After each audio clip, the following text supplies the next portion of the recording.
apoyando en este trabajo de preparación de esta cátedra institucional, ¿no? El padre Virtuoso nos va a hablar sobre las características fundamentales de una universidad que pertenece a la Compañía de Jesús. ¿Cuáles son como esos elementos importantes a tener en cuenta? Nosotros que dentro de la planificación que tenemos, eso es uno de los puntos y de los ejes transversales de la cátedra. Entonces, bueno, sin más, adelante. Muchas gracias, Jaime. Bueno, muchas gracias por esta oportunidad para compartir con ustedes un tema como muy especial para nosotros, en particular para la Compañía de Jesús en general y también de manera muy especial para la Universidad Católica Andrés Bello. Bueno, yo quisiera comenzar el tema en primer lugar con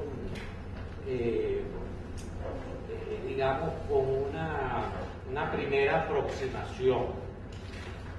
Cuando decimos que somos una universidad católica confiada a la Compañía de Jesús, estamos hablando, como decía el padre Kolbenbach,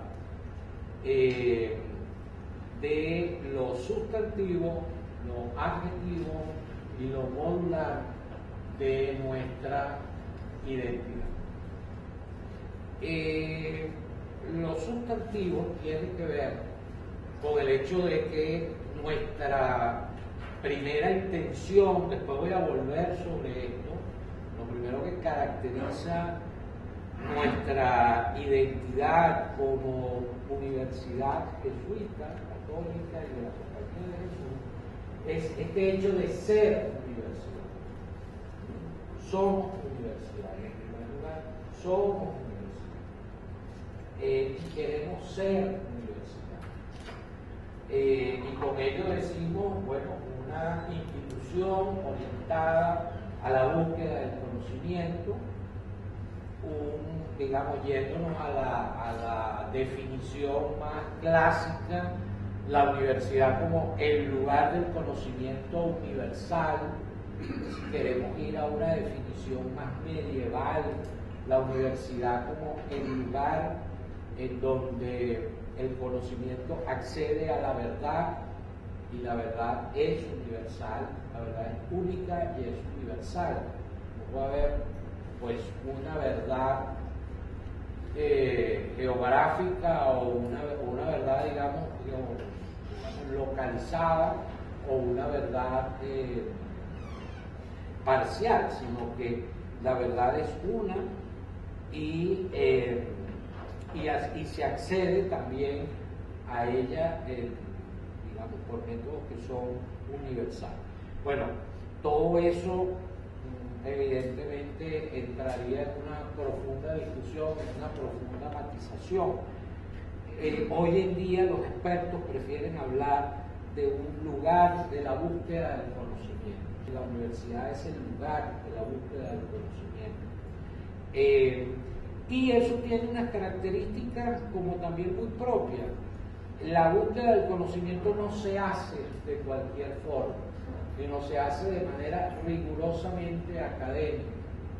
En ese sentido, si algo nos caracteriza como universidad o si algo debe caracterizar una universidad, es ese acceso, ese amor por el conocimiento, pero desde una perspectiva muy particular. Se pertenece a una comunidad que es la comunidad académica, y para eso hay método, disciplina y sobre todo un esfuerzo rigurosamente establecido para ese acceso al conocimiento. Ahora, se busca el conocimiento para algo. ¿Y para qué se busca el conocimiento? Y por eso, ¿cuál es el lugar tan privilegiado de la universidad en la historia de la cultura? Bueno, o en la historia en general. Bueno, porque el conocimiento entendemos que tiene una misión fundamental en el servicio del desarrollo de la cultura. no hay desarrollo de la cultura, es decir, en el modo en que el hombre se la ve con la naturaleza, con los otros hombres y con la trascendencia y con el sentido de la vida, si no es precisamente en la medida en que conoce más, profundiza más lo que conoce y le saca un provecho importante del conocimiento. Entonces, ser universidad significa que buscamos el conocimiento insertado en una comunidad académica de una manera rigurosa y que buscamos y que estamos al servicio del desarrollo de la cultura desde esa perspectiva. Kohlberg insistía en que nunca podemos perder esta perspectiva delante de nosotros. Es decir, cuando hablamos de una universidad católica, confiada, acompañada de Jesús, lo primero que tenemos que hacer es ser universidad. Y ahí nos la jugamos y ahí lo vemos como algo importante. Entonces, yo después voy a volver sobre esto, que parece como una afirmación general, pero cuando vayamos luego al tema de lo que significa ser católico y ser jesuita, etc., voy a volver sobre esto porque me parece que es claro. El documento Cor de Ecclesia, que es la constitución pues, de la Iglesia Católica sobre las universidades, dice, y me parece ciertamente una cosa muy importante, que lo católico en este caso es adjetivo de ese sustantivo. Lo sustantivo es ser universidad y lo católico es adjetivo, califica, enriquece, especifica esa sustantividad. ¿Y cómo la especifica? Bueno, lo católico aportaría su marca propia, que es la inspiración y la luz del mensaje cristiano según la tradición católica. Es decir, nosotros buscamos el conocimiento, pero nos guía el afán del Evangelio, nos inspira la luz del Evangelio, nos orienta la pasión de Jesucristo. Lo hacemos movidos por una emoción especial, y ese es el corazón cristiano. Digamos, en nuestro documento del proyecto formativo institucional, creo que lo recogemos en 3 párrafos, en 2 párrafos primero y luego sacamos una conclusión en el tercer párrafo. La página 15 de la edición que circula del proyecto formativo institucional señala: de acuerdo a la encíclica Cor de Ecclesia, una universidad católica inspirada por el Evangelio ha de buscar integrar el saber propio de cada disciplina del conocimiento que desarrolla en el marco del Evangelio. Y esta no es otra cosa que en el marco de una visión de la persona humana, de las relaciones entre las personas, las relaciones con la naturaleza, las relaciones con la trascendencia. De esta manera se ayudará a que la producción académica de la universidad esté en un diálogo trascendente a sí mismo. De esta manera ayudará también, para ello ayudará de manera especial la reflexión teológica de la Iglesia. Es decir, nosotros ciertamente lo sustantivo es que somos universidad, pero nuestro interés fundamental en esos sustantivos tiene un alma, tiene una inspiración, tiene digamos, algo que lo jalona especialmente en una dirección determinada. De esto, digamos, pudiéramos dar ejemplo en varios aportes que las universidades, digamos, de la Iglesia han podido dar al mundo. Pero, por ejemplo, vamos a poner algo quizás elemental y trivial. Una universidad católica que se dedique al desarrollo de la producción científica en el área de la biología, de la biomedicina, etcétera. Bueno, lo primero que tiene que ser es una experta y saber más que nadie en la producción del conocimiento biológico, de la biomedicina, etcétera, etcétera. Pero si está orientada, digamos, por el espíritu del Evangelio, debería reflexionar y producir conocimiento en torno a cómo ese conocimiento ayuda a que el hambre en el mundo mejore produciendo alimentos de más baja, digamos, de una manera más eficiente y más directa, y se pueda servir a los pueblos menos favorecidos por determinadas condiciones climáticas, a estar pensando, por ejemplo, bueno, cómo utilizo ese conocimiento para, avanzar en la producción de vida artificial con todas las implicaciones que eso tiene. Entonces, en este sentido, eso debe especificar, ¿no?, lo que hacemos. Ahora, el hecho de ser una universidad católica no necesariamente implica ser una universidad confesional, porque lo católico, y eso lo dice muy propiamente la Gaudium et Spes, lo católico respeta la sustantividad de la universidad. Y la universidad no puede ser, pues, un centro de adoctrinamiento religioso o ideológico, etc. Sí, la universidad tiene que ser un centro plural de encuentro de diversas corrientes, etcétera, etcétera, etcétera. Eso es lo sustantivo de una universidad, o por lo menos es una condición para el desarrollo de la universidad. Entonces, ¿cómo queda la profesión religiosa estrictamente católica? Lo dice la misma Gaudium et Spes, diciendo: el Evangelio, la liturgia católica y la vivencia de la fe han de ser ofrecidos libremente y sin afán proselitista a toda la comunidad universitaria, respetando la libertad de credo religioso de sus miembros. En este sentido, la universidad debe ofrecer un programa explícito de pastoral en el cual se propongan diversos modos de conocer y profundizar la fe, pero es un camino abierto, es una invitación, es un camino que se ofrece. De ninguna manera puede ser una imposición, digamos, porque eso mata la sustantividad de la universidad.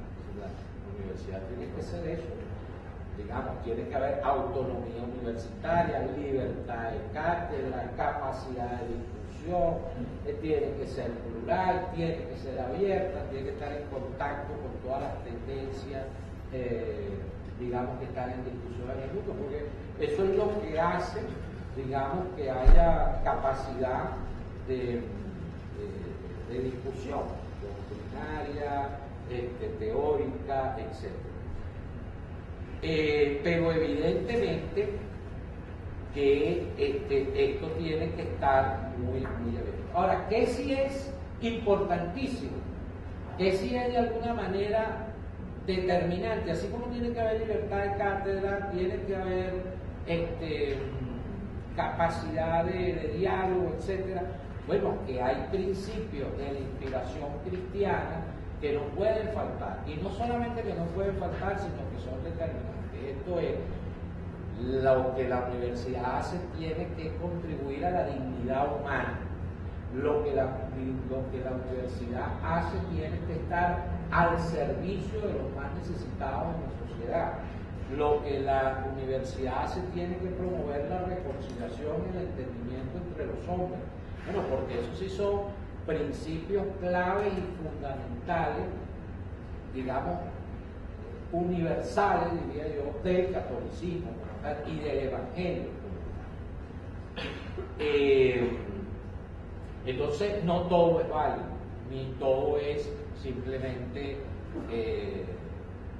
permitido en términos generales. Es decir, aquí a la Universidad Católica viene alguien a hablar de lo bueno que es matar niños chiquitos, porque bueno, se ha descubierto que hay una técnica demográfica que contribuye a mejorar las características de la población y a reducir los problemas del crecimiento de la población. Lo mejor es matar niños chiquitos. Bueno, pues como esto es una institución abierta, la libre cátedra de pensamiento, etcétera, etcétera, venga y haga. Pues no, pues eso va en contra total de lo que son nuestros principios orientadores y directrices fundamentales de lo que somos como institución. Kolbenba entonces entra aquí con lo propiamente jesuítico, diciendo que en este contexto, si lo sustantivo es ser universidad y lo adjetivo es ser católico, él va a decir, lo jesuítico es lo que modela ese modo de comprender la inspiración y la práctica cristiana. Lo jesuítico sería el modo concreto en que nosotros intentamos asimilar la inspiración cristiana. Cómo nosotros hacemos nuestro el Evangelio, cómo nosotros hacemos nuestra la inspiración de Jesús hoy. Lo hacemos desde esa modulación propia que es lo jesuítico. Lo jesuítico tendría, a mi manera de ver, esa pertenencia. Cuando digo los jesuíticos me refiero a la pertenencia a la compañía de Jesús.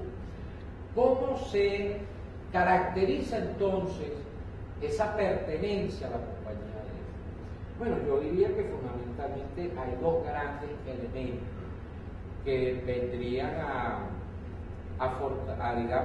darle cuerpo a lo que son las características jesuíticas de una universidad. Lo primero serían los ejercicios espirituales, ¿sí?, que es la manifestación más expresa de la espiritualidad ignaciana. Cuando uno habla de espiritualidad ignaciana, uno se puede referir pues, a una gran producción que ha habido en el campo, en ese campo que hay, bueno, se han escrito muchos libros, se ha dicho muchas cosas, etc.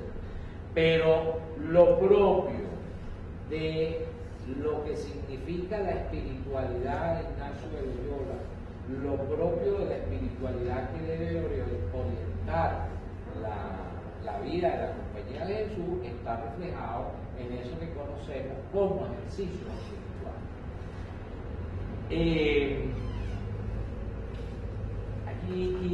Y luego el otro elemento sería propiamente la comunión con la misión hoy y aquí de la compañía de Jesús. Entonces, si a mí me dicen, esta universidad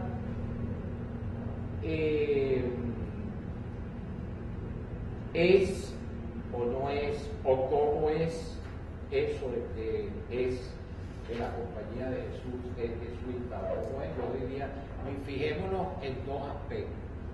La primero es si las personas, la institución, la misión, la visión que tenemos, nuestros proyectos, están fundamentalmente, tienen como alma, como motor, como guía, no solo el Evangelio en general, sino el modo como Ignacio de Loyola entendió el Evangelio y aquellos rasgos de los cuales él, bueno, digamos que definiendo su modo de ser cristiano.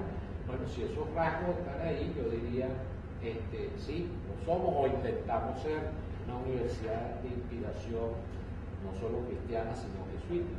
Y lo segundo es si esa institución, digamos, concreta eso que cree, sueña y piensa, su manera de seguir el Evangelio, el estilo de Ignacio de Loyola, compartiendo la misión de la compañía de Jesús en el mundo hoy aquí.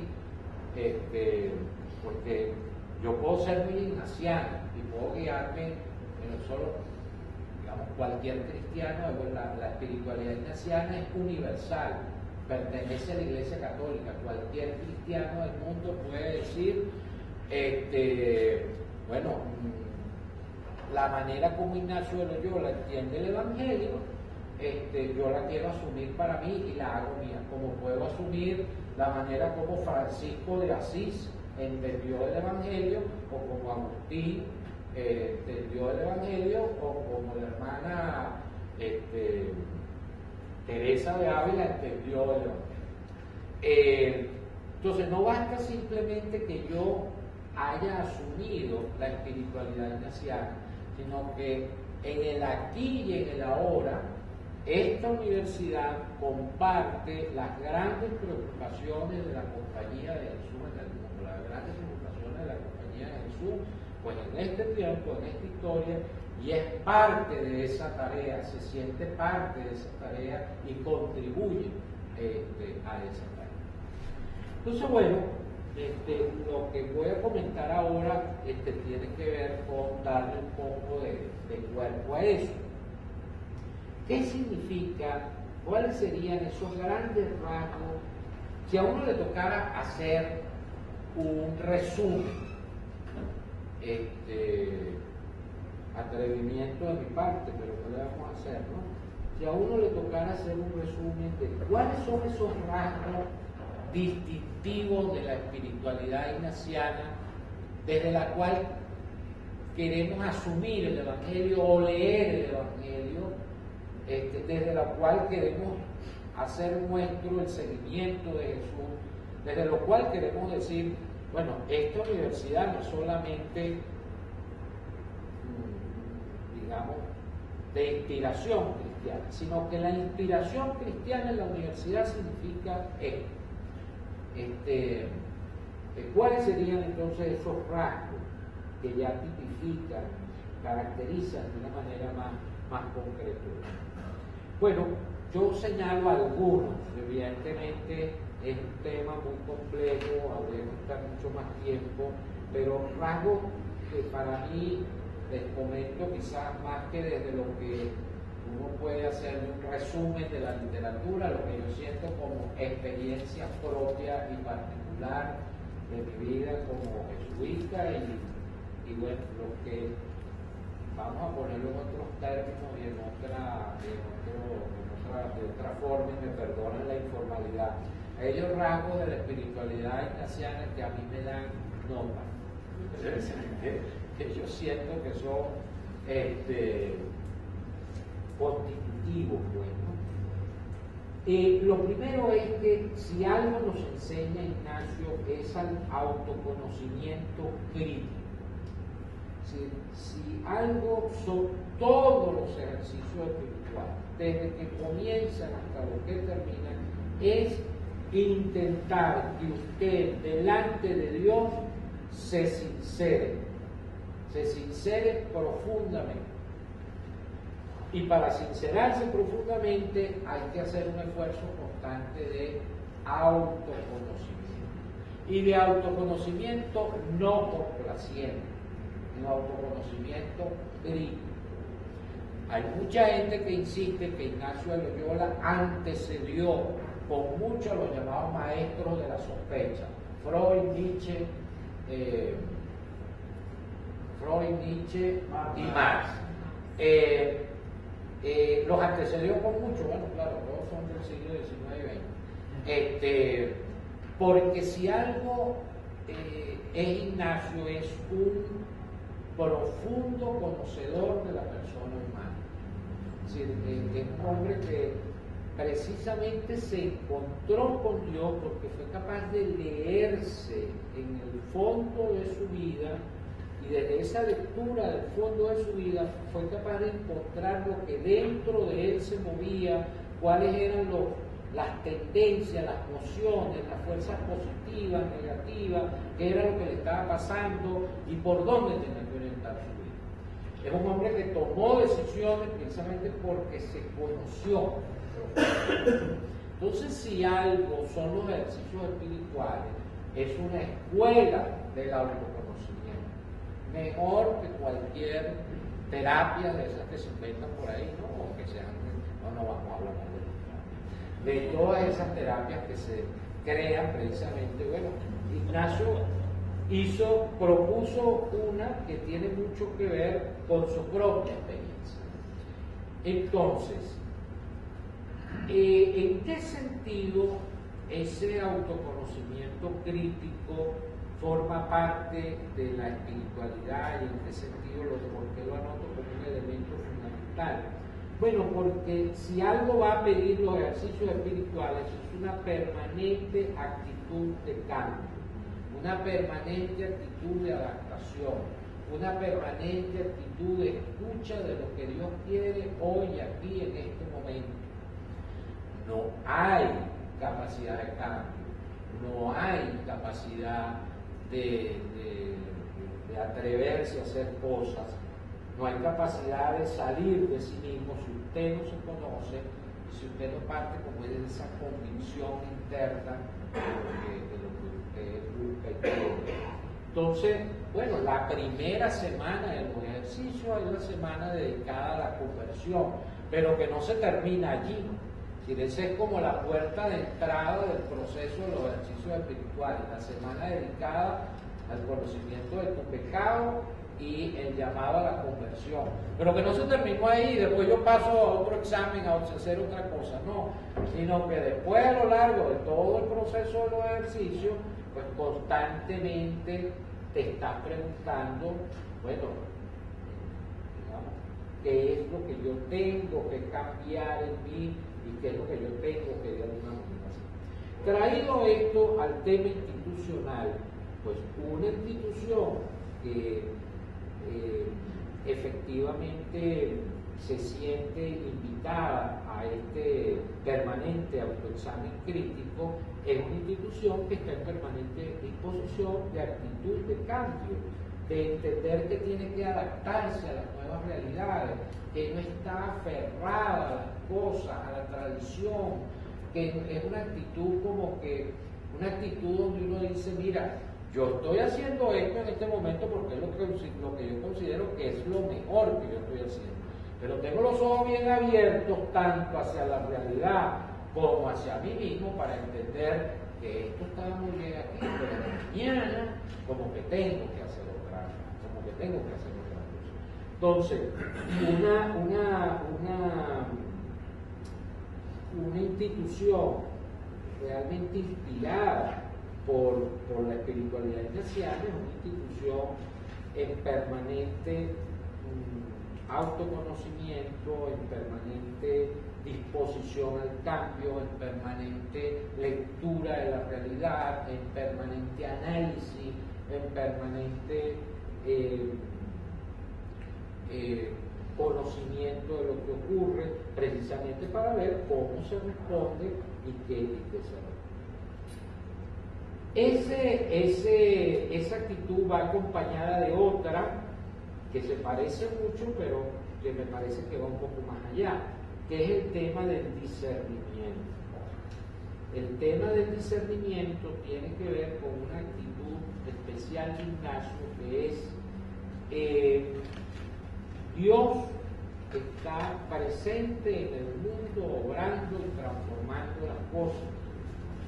Dios no hizo el mundo y se quedó por allá, sino que Dios sigue obrando en sus criaturas, Dios sigue obrando en esa naturaleza, en las personas, en la historia, y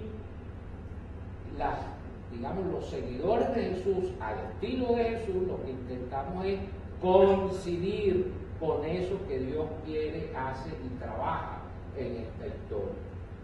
Entonces el discernimiento no es otra cosa que, bueno, esa actitud permanente que nos lleva a preguntarnos qué debo hacer aquí y ahora para alcanzar lo que Dios nos pide desde el Evangelio, qué es lo que tengo que hacer, cómo lo tengo que hacer, precisamente para secundar la acción de Dios en el mundo. Como ven, esto supone lo primero.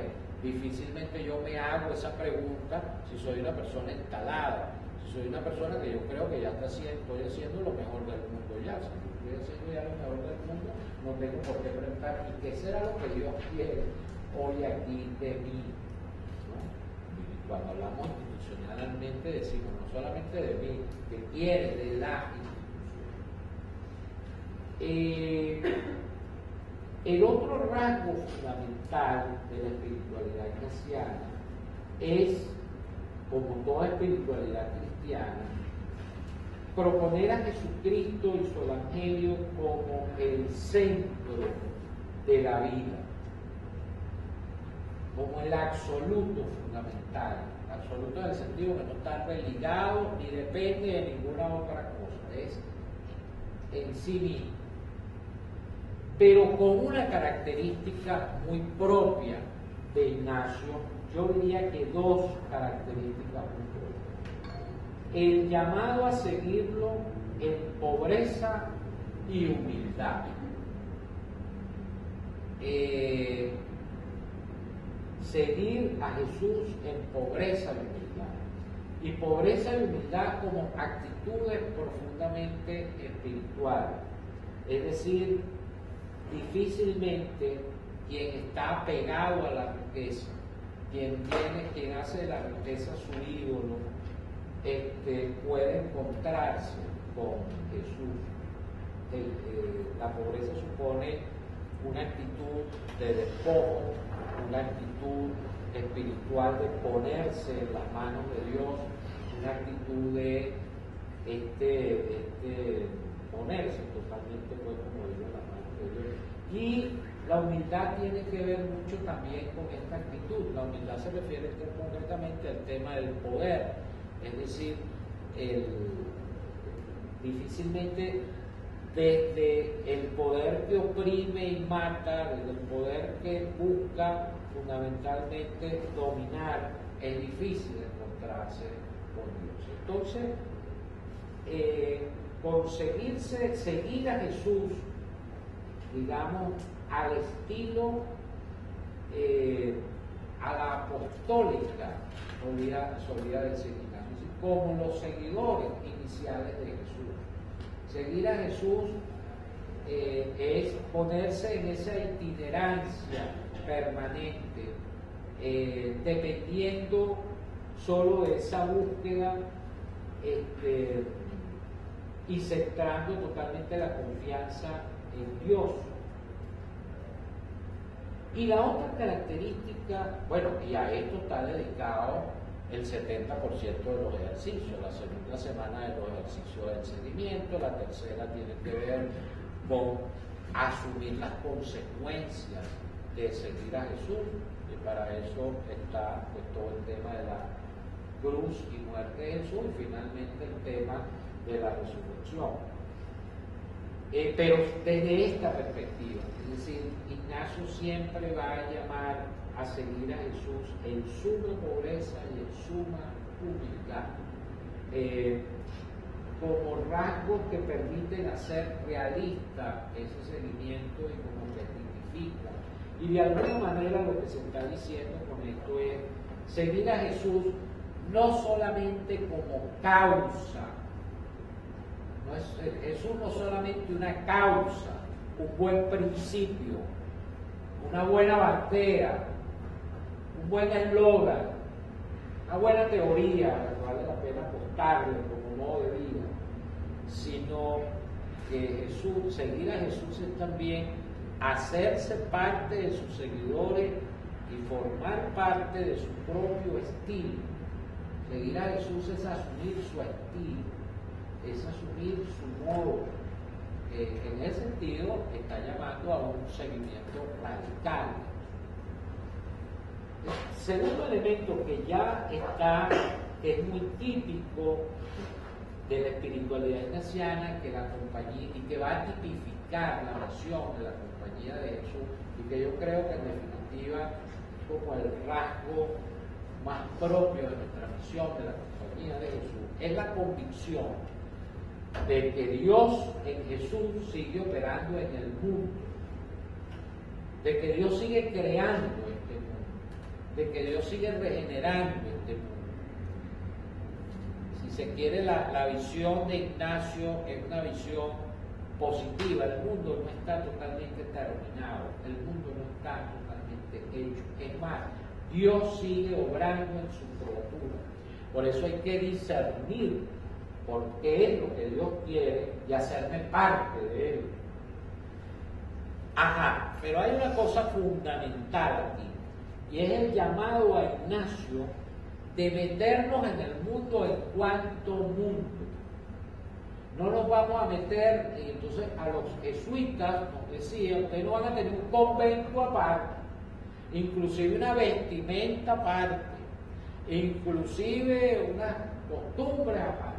Ustedes van a estar ahí, en el mundo, donde se bate el cobre, en el mundo del trabajo, en el mundo de la política, en el mundo de la cultura, en el mundo, pues, en las cosas. Ignacio en ese sentido es un profundo secularista. Hay que meterse en la vida, la vida que nos rodea, pues tal cual es esa vida.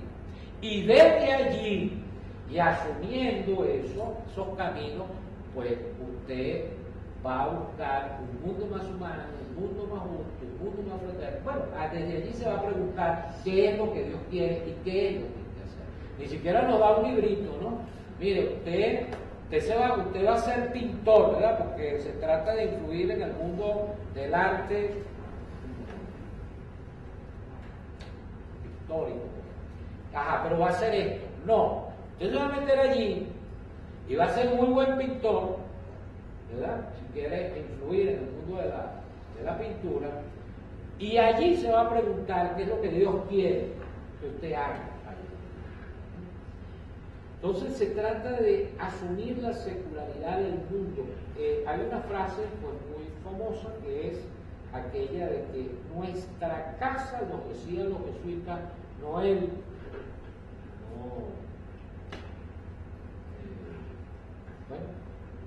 alguien pues que siguió inmediatamente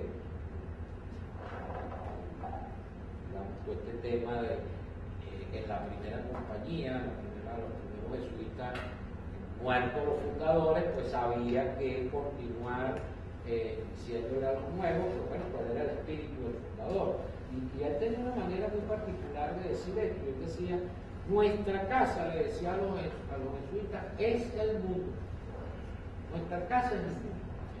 Bueno, pues eso, nuestra casa como cristianos es el mundo tal cual.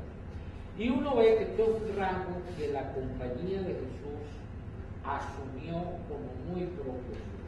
Cuando uno se pone a ver la tarea de la evangelización, por ejemplo, de los jesuitas en el Nuevo Mundo, siglo XVI, pues se funda la Compañía de Jesús y al poco tiempo, pues bueno, ya América se descubre, la corona española o la corona portuguesa tiene que llevar por misión la evangelización junto con la iglesia, y bueno, los jesuitas se anotan en eso. ¿Qué hacen los jesuitas en esa empresa evangelizadora? Bueno, pues resulta que se meten, ellos venían muy claro que venían a evangelizar el Nuevo Mundo, pero ¿qué es lo que se meten? Se meten a geógrafos, se meten a etnógrafos, se meten a carpinteros, se meten a constructores de iglesia. Es decir, ese mundo nuevo, en ese mundo nuevo que se está haciendo, nosotros nos metemos de lleno y con las herramientas de ese mundo, y desde allí pues procuramos conducir en esa cosa. Bueno, aquí vuelvo al tema de por qué es tan importante todo este cuento de que lo sustantivo en nuestro caso es ser universidad. Nosotros vamos a evangelizar al estilo, siguiendo la inspiración ignaciana, siendo universidad. Nosotros queremos desde la universidad potenciar la formación de jóvenes de calidad, de jóvenes con vocación de servicio en esta patria, en esta tarea. Queremos servir con nuestras investigaciones a los problemas del mundo de hoy. queremos, desde nuestras actividades de extensión en el campo social y otros muchos que hacemos, pues servir a la sociedad venezolana y desde allí transmitir los valores del Evangelio, etcétera, etcétera, etcétera. Sí, pero como universidad. Tenemos que ser una universidad de excelencia, de rigurosidad, académicamente bien sustentada, con la capacidad de hacer las cosas bien y cada vez mejor. Y siendo eso, y desde allí, pues influimos trabajamos en la producción de conocimiento, etc. Bueno, ¿para qué y cómo está? Es lo que te va a dar esa Entonces, las dos cosas están como muy implicadas. Ok, digamos, podemos seguir diciendo otras muchas cosas, pero no, ya el tiempo se acaba. Termino con la siguiente, que es, decía que esa pertenencia a la compañía de Jesús viene dada por asumir la espiritualidad cristiana, y lo segundo es compartir la misión de la compañía de Jesús hoy y aquí. Y nosotros no solamente nos inspiramos por la espiritualidad de la compañía, que es la espiritualidad de Ignacio y cómo la compañía la ha ido desarrollando, sino que además queremos compartir la tarea histórica que la compañía de Jesús ha discernido en este momento. Entonces, hoy en día, y ese ha sido el esfuerzo desde el padre Arrumbe, después Paul, estoy hablando de los generales de la compañía, ¿no? Arrumbe, Paul, el actual, que tuvimos oportunidad de conocer hace poco, bueno, nos insisten constantemente en que la universidad tiene que plantear constantemente cómo asume e incorpora los grandes retos de la misión de la compañía de Jesús. ¿Cuáles son esos retos? Yo los divido fundamentalmente en tres. Uno tiene que ver con el tema de la justicia. Pues, a mi manera de ver, la gran revolución, en el mejor sentido de la palabra, la gran revolución que asumió la compañía de Jesús de la mano de la iglesia, porque esta era una preocupación que la iglesia pues se venía planteando ya cuando se plantea esto de la Congregación General 32 y los jesuitas. Y el tema de la justicia tiene que ver con el tema de la inclusión, la equidad, la igualdad de oportunidades, el tema de construir un mundo humano, fraterno, en donde las condiciones materiales pues estén debidamente accesibles como modo de vida más humano. Asumir la lucha por la justicia, evidentemente que es una tarea de discernimiento constante. ¿Qué significa justicia aquí y ahora? ¿Cuáles son los métodos más adecuados? Nosotros evidentemente lo tenemos que hacer como universidad, y eso como universidad implica la producción académica, implica la orientación, implica la sensibilidad hacia el problema, y bueno, eso explica mucho lo que hacemos. Pero una de las cosas que tenemos que preguntarnos a la hora de hoy, si somos una universidad que comulga con la espiritualidad ignaciana y si somos una universidad jesuita, es bueno, cómo hemos asumido el reto de la justicia con todas las problemáticas que tiene hoy el problema de la justicia como un reto institucional, y nos preguntamos constantemente cuál es nuestro aporte a lo que tenemos que venir haciendo. Hay que decir que en América Latina esto ha supuesto nada menos que el martirio de muchos hermanos nuestros. En el caso de la Universidad de El Salvador, en Centroamérica, es quizás el más prototipo de un grupo de jesuitas y una universidad en concreto que se toma este reto como reto fundamental, intenta responder a la manera de Jesús, de la espiritualidad ignaciana, y tiene como consecuencia nada menos el martirio pues, de 6 jesuitas y lo que implicó eso para todo el mundo de la universidad. El otro, las congregaciones posteriores asumiendo ese reto, han incorporado otro que es realmente importante, y es todo el tema del diálogo cultural y religioso, partiendo de la idea de un mundo que sobre la base de la cultura y sobre la base de la religión se ha hecho más fragmentado, más excluyente, más dividido, y cómo de alguna manera determinadas interpretaciones de la cultura, determinadas culturas también, y sobre todo determinadas formas de entender lo religioso, también son una característica que ayuda a agravar los problemas de injusticia, etc. El énfasis aquí está en el tema del diálogo, el diálogo intercultural y el diálogo interreligioso. Entonces, la misión de la compañía hoy pasa por preguntarse constantemente, bueno, ¿dónde es necesario fortalecer el diálogo, el encuentro, la comunicación, la interculturalidad, el ecumenismo, el compartir visiones encontradas como algo fundamentalmente relevante, preocupante y necesario en este mundo? A eso se ha agregado en los últimos tiempos, quizás en esta última década, fruto de todo lo que son los actuales conflictos. Se está hablando de que estamos entrando en una tercera suerte, o pudiéramos entrar en una tercera suerte, en una suerte de tercera guerra mundial, caracterizada por los conflictos religiosos y culturales. Es decir, eso como marca, ¿no? Occidente enfrentado contra el Medio Oriente, el Islam contra el cristianismo, o bueno, y con toda la diversidad de culturas que supone el mundo árabe, etcétera, ¿no? El mundo religioso.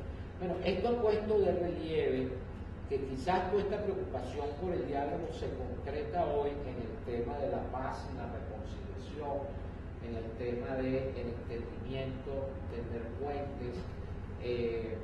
La Congregación General Última asumió una formulación que es esto de tender puentes como algo necesario en este mundo tan dividido y tan fraccionado. Por eso el general, cuando vino, hablaba de la pasarela, y la pasarela, y la pasarela, y la pasarela entre la universidad, entonces, y el parque social, y el barrio, etc. Pero todo este tema de un mundo dividido y fragmentado, cultural, religiosamente, a nivel cultural, a nivel religioso, pero también por ideología, también por sistemas políticos, requieren algo como más allá del diálogo. No es solamente el diálogo, es el tema de la construcción de paz, es el tema de la construcción de mecanismos de entendimiento, es el tema de la construcción de puentes, etc. Entonces, bueno, alrededor de esos grandes temas, bueno, uno pudiera meter aquí, pero eso está metido en el tema de la justicia. El tema, por ejemplo, hoy en día, uno de los grandes temas, el gran tema de la justicia, es el tema de la ecología, la necesidad de pasar de un mundo roto, de un mundo en peligro, a un mundo, bueno, sustentable. No es solamente un problema de adquirir nuevos hábitos o nuevos estilos, es un problema de cambio de la cultura consumista, materialista, es un problema de cambio de expectativas en los niveles de desarrollo, es todo un tema mucho más profundo estructuralmente. Entonces, bueno, eso entraría dentro de las preocupaciones de la justicia. Entonces, todos estos temas, pues, hacia la búsqueda de la justicia, del diálogo, de la paz, de la reconciliación, forman hoy como los ejes fundamentales o los grandes retos de nuestra misión, que de acuerdo a los contextos, bueno, eso ya se traduce en tareas específicas. Entonces, el que somos una universidad católica jesuítica, es que para nosotros nuestra inspiración cristiana la asumimos al estilo desde nuestra o desde la espiritualidad de Ignacio, tratando de colaborar en la Compañía de Jesús como universidad, ¿no? Hay que ver, en cada uno de estos retos y desafíos.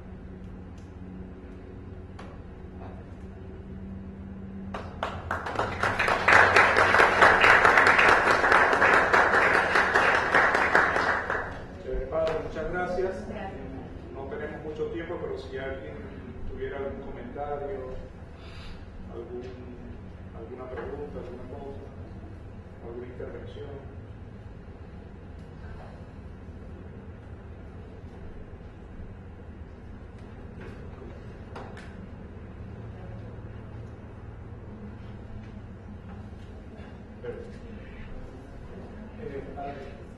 Entre los retos que usted señalaba al final,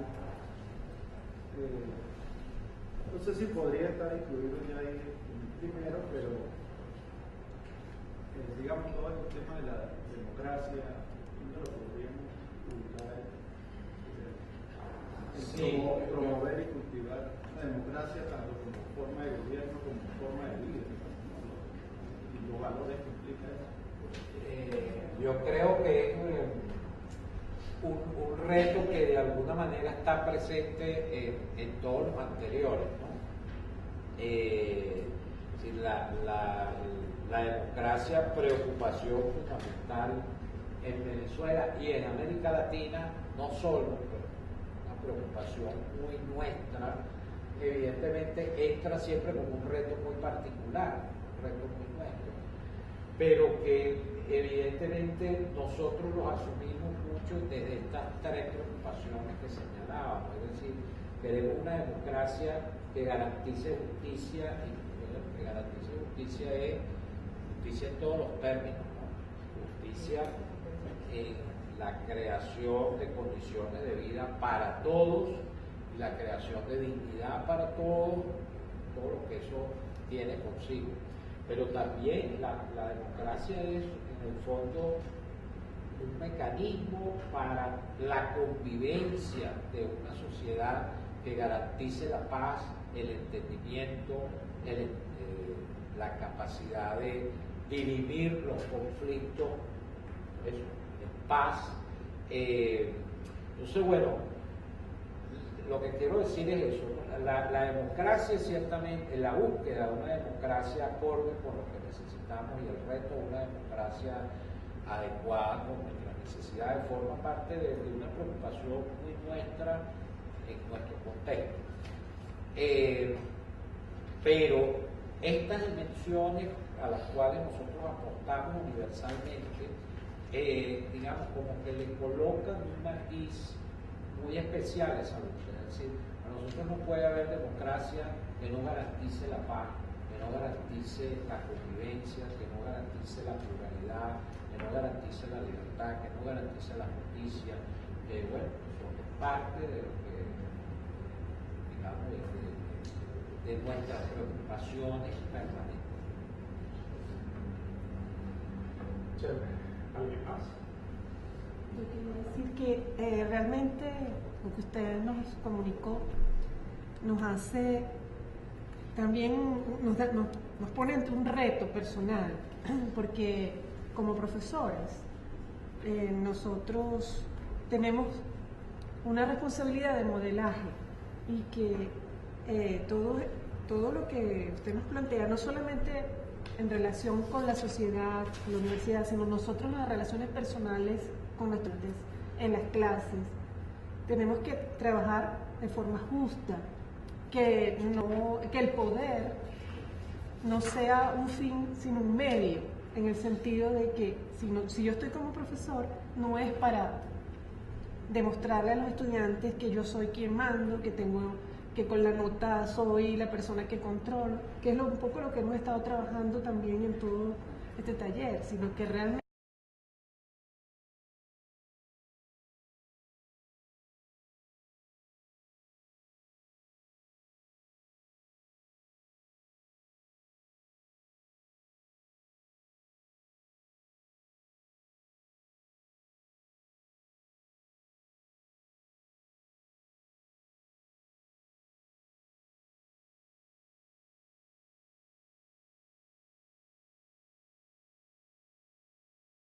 conocimiento, el ver verdaderamente dónde podemos dar más y mejor.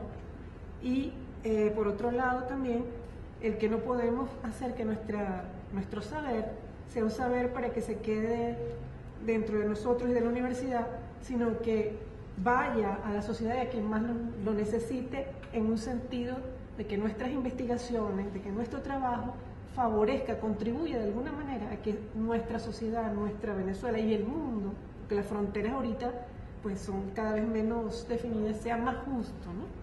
Entonces a mí personalmente me plantea, por ejemplo, que se nos viene como una tarea de presentar, inclusive en la investigación, que sí hay formas, por ejemplo, de modelos éticos, políticos, económicos, donde lo más importante es el ser humano, la justicia, la solidaridad, que eso es posible y que eso pues es algo que lo tenemos ahí pendiente, ¿no? O sea, es algo que reta, que desafía realmente. Comparto.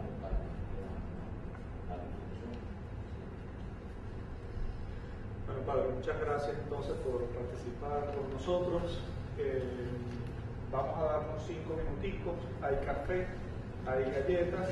5 minutos por favor, mientras encendemos el video al lado y preparamos la presentación del